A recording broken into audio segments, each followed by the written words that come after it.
So here you are, releasing videos and hoping to kind of get some views, get some traction, but unfortunately you're not getting any views. So what's the next step? Do you just keep pounding your head against the ground and try to come up with new videos and just release more and more and more videos just to get no more views? Or are there certain steps that you can take to help your next video get those views that you want so badly? And that's exactly what we're going to be covering in today's episode, so that you can take these tips and tricks and apply them to your next video so that you can get more views, get more subscribers, and hopefully trigger that YouTube algorithm. My name is Augie Johnson. I'm here with my co-host Grant Ball. And just like I said in the intro, we're talking about kind of like how to troubleshoot your videos, right? You release a couple videos, you're not getting any views, and you want to know what should you look for? What should you do next? And so that your next video can actually be better. So Grant, I'm gonna go ahead and throw a question at you. So you do release that new video and it's not getting any views.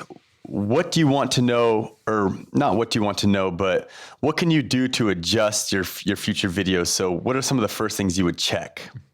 So the first thing is, it depends how many views it got. If it got 0 views, then there's no real data that you can get. So in that case, I think you should really just think about your topic, the style of video that you have, your tags. If you're doing some all caps sort of offensive title, it's possible the algorithm censored you in some way. But it's also possible that whatever you did just isn't interesting enough to people. One piece of data that you could look at is if you go into your analytics, you can see impressions. So did your video get any impressions? So what an impression is YouTube, it'll populate the page with a bunch of videos that you can click on. There's a lot of videos that you don't end up clicking on, but all of those videos count as an impression. So an impression is just YouTube showed you a video and it may or may not have gotten actually clicked on.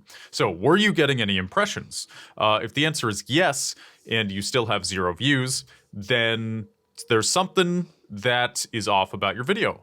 You perhaps will want to make a better thumbnail, come up with a better title, or come up with a better topic. So all of these things, 0 views, look at those things: thumbnail, title, topic, and then perhaps you can start getting some clicks. And then if you do end up getting some views, but it's not, the video just didn't take off, maybe you got 5 views or 100 views, it's possible that your audience retention is not very good. People weren't watching it all the way through. There could be something off about your video style. How are you presenting the video? What is your average view duration? YouTube analytics will tell you that. If you have a 10-minute video and your average view duration is like 10%, that's really bad, and that's why your video didn't take off. So that's kind of the basic information that I would recommend checking in kind of the 2 situations with no views or too few views. Nice. Okay. So a lot to kind of unpackage there a little bit. So step 1, you said, is impressions. Are you getting impressions? Is YouTube showing your thumbnail somewhere on YouTube? If so, but you're not getting clicks, then you said to check your click-through rate, which at that point, maybe you want to adjust your thumbnail, your title, those kind of things. Now, my follow-up question to that is, I've heard people say that they'll go back and change a thumbnail on a video that might be even a year old, or change a title on a video that's a year old, and that the video will start to get more views because it's a better thumbnail or whatever. Have you ever tried that strategy? I personally have never tried that. Have you ever tried that? I've tried changing titles on videos that I've released recently that weren't doing well. I don't know if I've ever had a situation where I changed something on an old video and saw it get views. I have seen old videos just kind of start getting lots of views out of nowhere, which is encouraging, and it definitely indicates that if you make positive changes to a thumbnail or a title, even on a video that's a year old, let's say, it's possible that the video will take off. The click-through rate's a bit higher, the title is catchier, perhaps it reflects the video itself a bit better, which will raise the audience retention. So I think, the answer for me is no, I've never done it. However, it is very much possible, and I have also heard the same stories. Nice. Yeah. And I think too, you can, or the way you kind of should do it with old videos is look at your old videos, see, are any getting impressions? And if you find like a video from a year ago or more and it's getting a lot of impressions, you're like, whoa, look at all those impressions. But then you check the click-through rate and you're like, whoa, it's pretty low. No wonder I'm only getting, 5 views a day on that old video, which used to be one of my best videos. I'm still getting these impressions. Then maybe that's the sign, right? You're getting impressions, people aren't clicking. So then go change the title, change the thumbnail. So speaking of click-through rate, in your experience, and I know it's different for every niche and every video even maybe, but what would you say is like a good ballpark figure for click-through rate? What percentage? So I would say a good click-through rate, or like a decent one, is anything above 4% is decent. And then once you start getting into like 6-7%, that's a good click-through rate.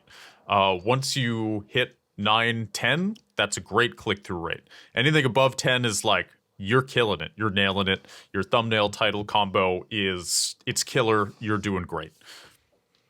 Okay. Above 10%, you're doing great. I do want to kind of add to that and say like, a lot of it has to do too with like the algorithm showing your video or showing your thumbnail to the right audience. If it's the wrong audience, they're not going to click, right? If you show a basketball training tutorial to a bunch of soccer players, they're not going to click on it. But if you show it to a bunch of NBA fans, then you might get a little bit higher click. Or, if you show it to a bunch of basketball players specifically, you'll probably get even higher of a click, right? So you kind of think of it like that. And that's not that's out of our control as creators, because that's the algorithm that's promoting it. But kind of first things first is creating that good thumbnail title and a good video, good content, so that YouTube does even show it to somebody as a suggested video or whatever. Okay, so you mentioned a little bit about average view duration, right? And audience retention. So from your experience, what would you say like is a solid average view duration? So it depends on how long the video is. I always like to use a 10-minute video as kind of the marker, the average, and it makes the numbers nice and round. So for a 10-minute video, a good average view duration, like one where this video has a chance of getting picked up by the algorithm, it should be at least 45%. That's around where, okay, your video is probably going to get picked up. Or 45% is like there's a chance. Once you get over 50, then there's a really good chance. And the reason for that is, a 50% view duration means that people are watching at least half your video, generally speaking. And that's pretty good. For a 10-minute video, I mean, you're keeping somebody entertained or engaged for an average of 5 out of 10 minutes. In the information economy that we currently live in with all the choices we have, that's not bad, and the algorithm is going to reflect that. So, yeah, generally speaking, I think like 50% for an average length video, that's where you're going to have a chance. I would say the only caveat there is if you're insanely good at marketing, like your thumbnail and titles are just really killer, and you have some super good click-through rate, you're hitting like 10 to 15% every time, even 20%. If your average view duration is a little lower, then that may not be the end of the world. Obviously, like if you're down in like the high 30s or low 40s with that crazy good click-through rate, the algorithm still might keep showing your video because it's reliably keeping people entertained for a certain amount of time. It's getting their attention. But generally speaking, yeah, 50%. That's what you should be shooting at least for. Hey there. You probably know the Video Creator Show is brought to you by vidchops.com. What is vidchops.com? Well, it is an editing service that will take the horrible burden of editing off your back. We all know video editing. It's tedious. It takes forever. But what if you had a professional who did it for you? You go to sleep, you wake up, it's done. Wouldn't that be magical? vidchops.com. Hire a professional, save yourself time and energy, and take your YouTube channel to the next level. Yeah, and so that means, when you create a video, if and you got your editing going or whatever, like make sure you edit heavily, right? Those first few minutes, because you got to keep them engaged, keep them watching. And you know, in doing just research for today's episode, I was looking in a Facebook group called Tube Ritual, and the guy who runs that is Brian G. Johnson. He's a great YouTube expert, and he had a screenshot that he shared in there about his view duration for just some specific video that he released, and his average view duration was 3 minutes and 25 seconds. Average percentage viewed was 56%. So this is, you know, about a little over a 7-minute video, I would say. And he was able to get 56% as the average percentage viewed. But the thing that he was talking about specifically as being the reason his video succeeded so well is that 82% of the people that clicked on the video watched it for the first 30 seconds. And I'll just read his caption here. He says, keeping viewers watching is critical when it comes to triggering the algorithm. This is especially true in the first 30 seconds to a minute. My last video did a fantastic job of doing just that. 82% still watching at 29-second mark. Do you measure this metric? So that's my question to you, Grant. Do you ever look at the first 30 seconds or maybe I've heard people say the first minute or whatever? What's kind of your metric that you go by? Generally, you know, I tend to release longer videos, 15 minutes plus, so I'll go by the first 3 minutes. That's kind of my magical editing number. Of the first 3 minutes, I really hit editing and the script hard. Like, I try to make it as tight and as to the point and as entertaining as humanly possible, sort of obsessively.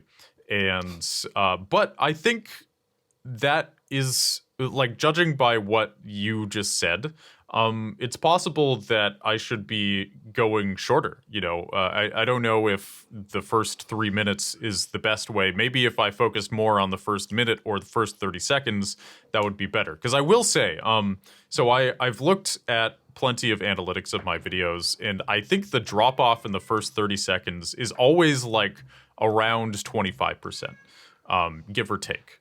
Usually it could even be a bit more than that. But this guy with 82%, we're still watching after the first 30 seconds. 30 seconds, yeah. Yeah, that's better than generally I've ever done. And it's possible that, you know, just focusing on those first 30 seconds and maybe not worrying so much about the first 3 minutes as much, it could be worth it. I mean, you know, what did you say his name was again? Brian G. Johnson. Brian G. Johnson. Yeah, he's got a lot of good stuff on the YouTube algorithm and everything. Yeah, just a pretty entertaining guy, good guy. And you know, I'll just kind of add, you know, like what we're saying about these first 30 seconds or, you know, Grant, first 3 minutes. I'll also mention that I've heard somebody say it's all about the first minute. That was Evan Carmichael. I met him at a video marketing event a couple of years ago. And I was trying to pitch him VidShops and saying, hey, man, we'd love to edit your videos. We'd love to edit your videos. And he was like, can you get me 70% of the people watching after the 1 minute mark? So that was kind of what he had found kind of would trigger the algorithm is if you could keep 70% of the people who clicked on your video watching up into that 1 minute mark. That was kind of his thing. So I think, you know, I think the best way to go about this, and there's probably no right answer, is to look at your videos, take a look at the ones that did get suggested videos and browse views, suggested views and browse views, and say, okay, where was the drop off? You know, what percentage of people watched to what? And if you can say like, oh, look, on all these ones, it looks like we got 70% to watch up to a minute, then that could be like your marker. Like, so for Grant, he noticed if, you know, people, I think you said, I can't remember what the percentage, watch 3 minutes, then the video normally gets recommended. Then that's your number. For Brian G, it looks like it's 30 seconds. Mm-hmm.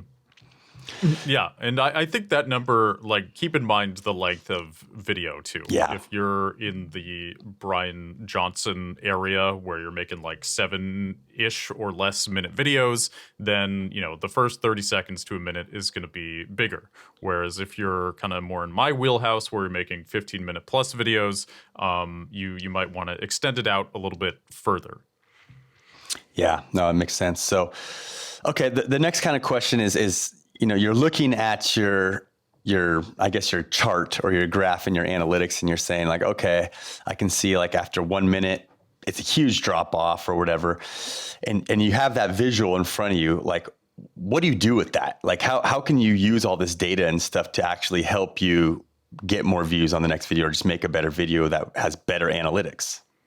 So it depends like what's happening at the 1 minute drop off. So if you see a sharp drop, what's going on in your video at the time? You know, did you start changing the pace of things? Did the editing get more subdued? Are you like, you probably changed pace somehow? Like if there's a sharp drop off when, you know, if it's going steadily, slowly down, and then it just plummets, something happened. You know, you're doing something. What did you do? Don't do it again. You know, figure out like how can I take what I was trying to do and make it at least a little bit better with where that drop off was. Yeah, exactly. And I think a lot of times you can see like, oh, that's where my like logo stinger came in or my intro or whatever. And like in the olden days of YouTube, you'd always see like the little hook part of the intro, then you would see like the logo stinger or like some sort of little intro thing. And sometimes they'd be like 15 seconds. When people started to realize like, wait a second, every time that part comes on, my viewers drop off, right? So those things are something to be very careful about. I always recommend like 3 seconds max on those if you're going to do those, even less, like just a quick little blip, blip, and then take it away is enough. But also too, like it's, you know, what are you saying? Because so many people nowadays will say their hook, their intro, little logo intro, and then they'll be like, well, my name is Augie Johnston. I'm the founder of VidChops. And I did this a few years ago on videos too. And then you start doing like, you know, some people will teach you got to build authority, you know, build your authority, your credibility, you know, and these, but that is not what you need to do. Like, I feel like you need to get right into it. Like my style nowadays is like, just straight into the content. Like if the video is about, you know, how to get more views, as soon as the video starts, you should be saying, in this video, I'm going to show you 6 different strategies to get you way more views that you probably haven't heard before, blah, blah, blah, hook them in. And then number one, you know, as soon as you can, number one, get into it because people are, that's what they're waiting for. They're sitting there going, when am I going to get it? When am I going to get it? I clicked on this because of the title. When am I going to get what was promised in the title? Okay. A little bit of a little, I don't know, what did you call that? A little speech there, but, we went deep. We went deep. So, let's see. Next question. So, I hear so many people say that you must understand your audience and what kind of videos they want and what kind of content they want. Do you have any tips on how to kind of define your audience or your dream viewer or coming up with topics that actually resonate with them? Any tips on that? Yeah. So one question I always tell people to ask themselves is, are you in the art business or the entertainment business? They're not quite the same. And the entertainment business is more business than art, I would say, as a general rule. So what I mean by that is if you're in the art business, you're more of an artist than you are an entertainer. You're more of an artist than you are a business person. And that means that whatever you're putting out needs to be really aligned with who you are as a person. Whereas if you're more in the entertainment business or, you know, the business, however stupid that sounds, then you're really just putting out content that is meant to be consumed. Maybe it's informative. It just needs to be marketed well, but it doesn't have to like be a deep reflection of who you are.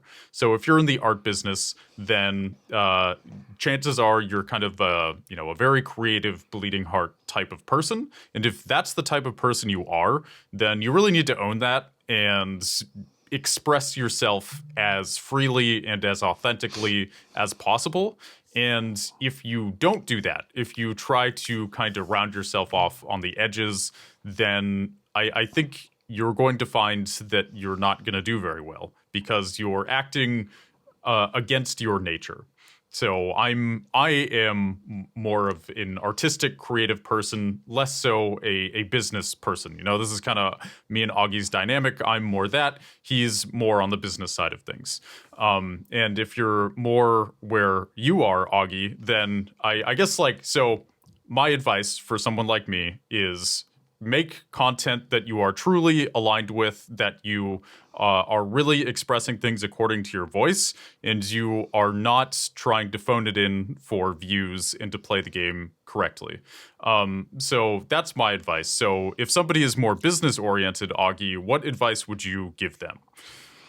Yeah, I think it's marketing 101, figuring out who your dream customer is or your avatar and turning them into a YouTube viewer. And the easy answer is figure out what age range they're in, what ethnicity they are, where they hang out online, all that kind of stuff. And that's all good stuff. I think that's what I would do. I would go into the Discords. I would go into the Facebook groups that they're hanging out with and just kind of see what kind of questions those kind of people are asking, and if you can figure out what questions they're asking, then you can make videos that give them the answers.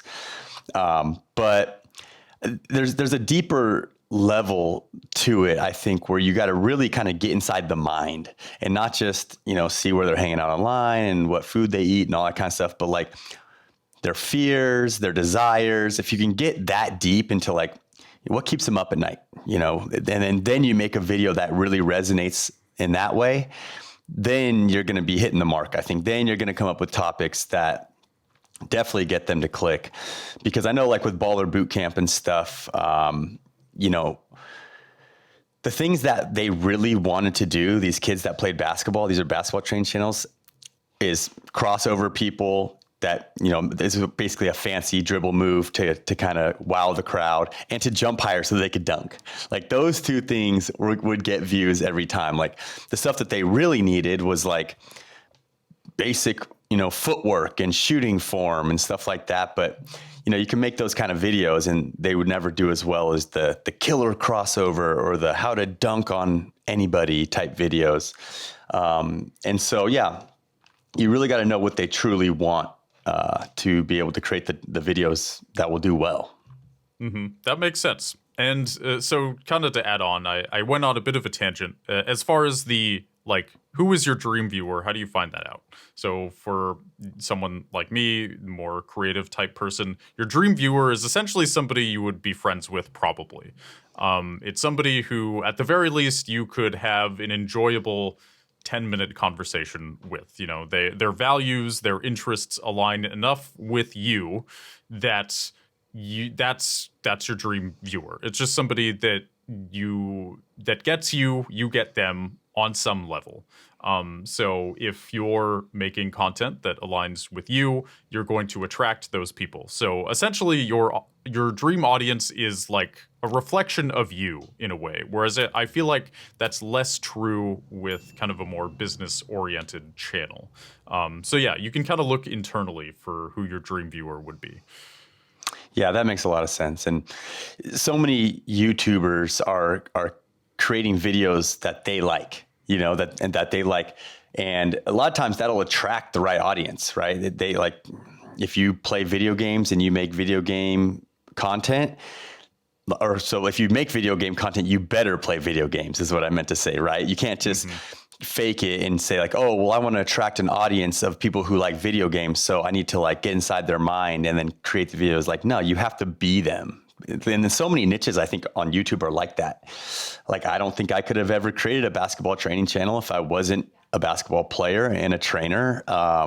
And so I think that's a big mistake that people make a lot of times is they say, oh, I want to start a YouTube channel on whatever, because maybe they think there's an opportunity to make money or whatever. But that's not them, So you got to it's got to align with you. But at the same time, you got to keep your dream viewer in mind. So, okay. So we're talking all about, troubleshooting your videos so that you can get more views and all that kind of stuff. So let's talk a little bit about traffic sources, because a lot of people don't understand that. So can you explain the difference between browse, suggested, and search when it comes to your traffic sources, and what it means if you're showing that views are coming from, like, let's say browse, or what does it mean if views are coming from search? Like, if you could talk a little bit about that. Sure. So browse features are when the algorithm is showing you things on your homepage or you're just kind of scrolling through YouTube. So browse features generally are algorithmically generated. And if you see something called external, then that means the views are coming from outside of YouTube. So Reddit, Twitter, kind of wherever. And then search means that somebody searched something on YouTube. You know, they searched how to grow a YouTube channel. They found your video titled "How to Grow a YouTube Channel." So those are kind of the three big ones. Those generally are the ones that I see the most on my videos. And then there's suggested videos as well, which of course is, you know, if you have already clicked on a video, you're watching a video, you'll see a bunch of videos on the right side. Those are suggested videos. Okay. So what does it mean if you see, oh, look, this video right here is getting a bunch of suggested videos or views? It just means that your video was able to piggyback on other videos successfully. So there was something about that. You'll probably notice if you're getting a lot of suggested video views that you are getting most of those views from like one, maybe two videos. It's generally like, especially if you're a really small channel and there's a lot of room for growth, you might find that you release a video that for some reason it aligns really well with like a video with millions of views that has just been released, and your video just is hanging out on the right side there. And the people who watched that, that bigger video, they saw your video and they're like, oh, this is going a little bit deeper here. This is more content that I want to see.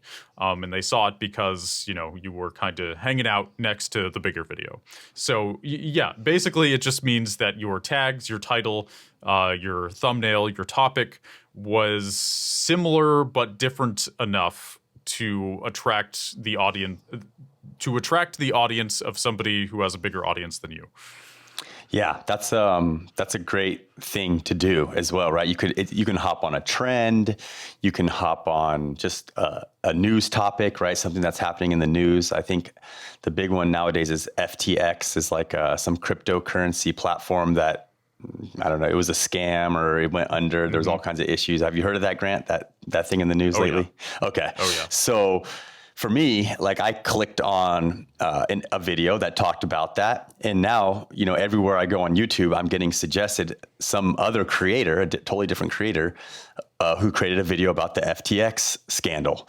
And that's exactly what's happening, is the algorithm's recommending me something similar. And the reason is probably because on that first one that I clicked, the very first one I clicked about FTX, I probably watched it all the way through. Right. So told the algorithm, oh, look, he liked it. He hit subscribe on that channel. He commented, he hit like, all that kind of stuff. So now I'm just getting flooded with that type of content. I also, in doing research for today's episode, I ran across a vidIQ blog post. And in this blog post, they called this idea collaborative filtering, which in my head, it doesn't make a lot of sense, but here's kind of what they had to say about this kind of algorithmic thing that happens.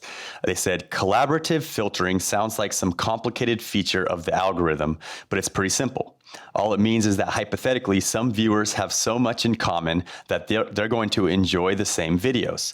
To prove this theory, YouTube recommends videos to like-minded viewers until the content starts to underperform. So until it starts to underperform. So it's going to keep recommending these videos to people who like FTX until I stop clicking on FTX videos. I think that's what's going to happen. That's from my understanding. But yeah, so it's an interesting thing, interesting phenomenon, and something that you can probably try to shoot for. Any other thoughts on that, Grant? That makes sense to me. I think we've all experienced this, where you watch one video on one topic all the way through, especially if it's a longer video, and then all of a sudden, like, you see like a huge chunk of the videos that end up getting recommended to you after that are on a similar topic. So yeah, it makes sense that if you're, and as far as like how you can apply this to get more views, if your channel is struggling to get views, it's as simple as covering trends. So I think as long as the FTX topic is hot, for instance, if you are making a bunch of videos on it, it's possible that you're going to be able to successfully throw your hat into the ring of that until the pool dries up. Yeah, no, for sure. Okay, so as far as troubleshooting, like what are some other things you can do to, if you're releasing videos and they're not getting any views, is there any other like little ideas or things that you might do, Grant, that you can share with the audience? I mean, one thing, like you can look at YouTube comments, like if you are getting some views but not enough, chances are somebody is telling you something that you might need to know. This can get hairy though, because you don't want to take all YouTube comments super seriously. But sometimes they can tell you something that you needed to know. So, for instance, like I released a video on Treesicle recently, and the video definitely underperformed. I was definitely not stoked with how it did, and we got a comment, and the reason that I was willing to listen to what it had to say is I didn't feel it was mean-spirited. I just felt it was honest. And essentially what the comment said was, this video is pretty good, but I feel like your older videos had a certain quality to them that these newer ones don't. And I thought, So then I went and watched just a random video that I had put out like 5 years ago. I tried to be as objective as possible in kind of comparing that old video to this one I had just released. I felt the comment was right. I put more effort into the writing. There was a complexity to it. There was kind of more jokes. It was like clearly my heart was in it more, like a lot more when I was creating that video 5 years ago. And now it kind of made me realize that now I'm operating from this place where I'm almost, it's more of a business move for me to make videos. And especially for somebody like me, I don't think I can attract an audience doing that. If my heart's in it, then at some point I'm going to get views. Like if I build it, they will come. But I have to be operating from that space. And I, haven't been doing that with Treesicle enough recently.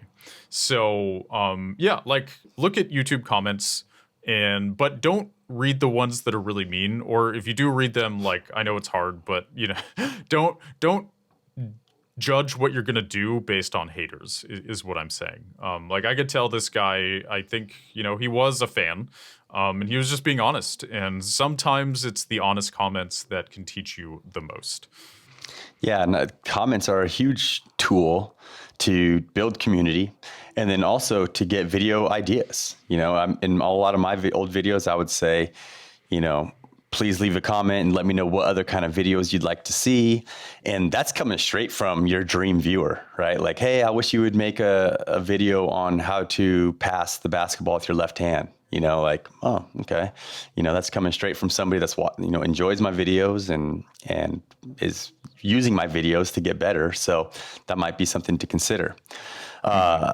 Also on this vidIQ blog post, the topic is what the YouTube algorithm likes to see on creators' videos. And, there's all kinds of information out there. Some people agree, some people disagree. But this one also said that YouTube likes, that it does matter that you get likes. And I've heard other people say like the YouTube likes doesn't matter. What's your opinion on this, Grant? Do you think that YouTube likes will help you maybe get suggested?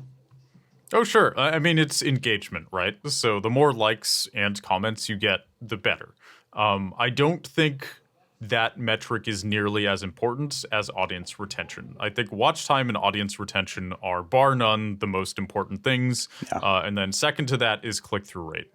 I think likes, especially I think YouTube figured out that it's not hard to get your audience to like bomb a video. Like, it was kind of a meme a few years ago of like, smash that like button. If we get to 10,000 likes, then I'm gonna do something stupid and crazy. That's YouTube figured it out, and I think it will help you if your engagement is good. Yes, but it's still way less important than audience retention and click-through rate. Yeah, I agree. And, to me, like when you think about like, okay, when it comes to the engagement part, like what would be the ultimate, trigger or signal to YouTube that, hey, people like this video? To me, it's shares. Like if somebody shares a video, that they're personally like backing that video and sharing it with either their audience or a person specifically. So I think that would hold more weight as far as engagement goes. But I really don't know the answer on that one. I've never really analyzed the shares. How about yourself? Sharing is interesting. I'm not quite sure where I land on it, because on the one hand, I see what you're saying. If somebody goes out of their way to share a video, I mean, that's kind of a lot, right? Like they put a lot of effort, relatively speaking, into your video. They liked it enough to post about it on Twitter or something, which says a lot. But then I've also kind of heard stories or had experiences where somebody shares your video on Twitter and you get a bunch of traffic, but then maybe their audience doesn't really align with your videos as well as you would like, and it kind of kills the watch time on your video. You get a bunch of clicks, but then people click off after like 10 seconds. But honestly, I am not sure if YouTube accounts for that. Because you would think YouTube would want people to share your videos, right? I'm still kind of looking for real data on, is sharing actually helpful for you generally, or is it going to hurt you if people are clicking on your video but not really watching it? I don't know. Do you?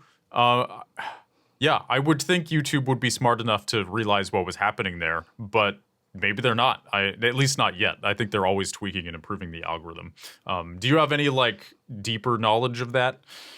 I don't have any deeper knowledge of that. I've heard people say like, hey, don't share your videos on your personal Facebook profile, because people will click on it and click away, those kind of things. I've also heard people say, don't run ads on your same channel where you're releasing videos organically, because ads get terrible view duration. Your average view duration on all your videos will go way down. But like that one, I think YouTube does not account for, because they can control that, right? They can control, oh, this view came from an ad, so let's not account for this in the analytics. But maybe not. I think that, I like to think that they do. But the whole one about, sharing on your personal Facebook or whatever, like in people clicking and clicking away, I do think that can hurt your video, because I've seen so many like YouTube coaches and YouTube experts say not to do that. And so, maybe they're just being cautious, and that could be true. But I think the actual signal of a share would help you, but then all those low view durations would not help you. But I think, if you're getting the actual share, I don't know, like if you share it and people actually do watch it, that's going to help you. If someone shares it and then people watch for like 1 second and click away, I don't think that would be worth it. But I think the algorithm should account for that. It makes sense to me that it would, but I really don't know at this point. Mm-hmm. Yep. Yeah, it's one of those sections of things where I, for as long as I've been doing YouTube, I still am kind of I don't quite know where I stand on it. Yeah, and YouTube, they do release a lot of information about the algorithm and stuff, but they can't cover every little small detail that guys like Grant and I think about sometimes. But yeah, I mean, I think if there's a YouTube channel, I think it's called Creator something. I can't remember. Do you know the name of it, Grant? Creator Studio, the YouTube one? Yeah.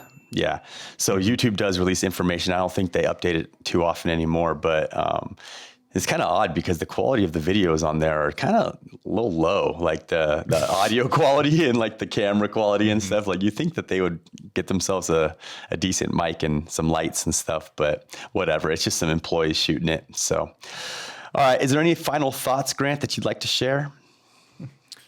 Just that your content is malleable and there's a lot that you can learn from things that don't work. So if you're posting and nobody seems to care or not enough people seem to care, just keep in mind that life is long and it's a journey, and do your best to learn what you can, correct your mistakes, and if you're consistent and you keep going at it, then you will at some point find success, and certainly more success than you are currently having.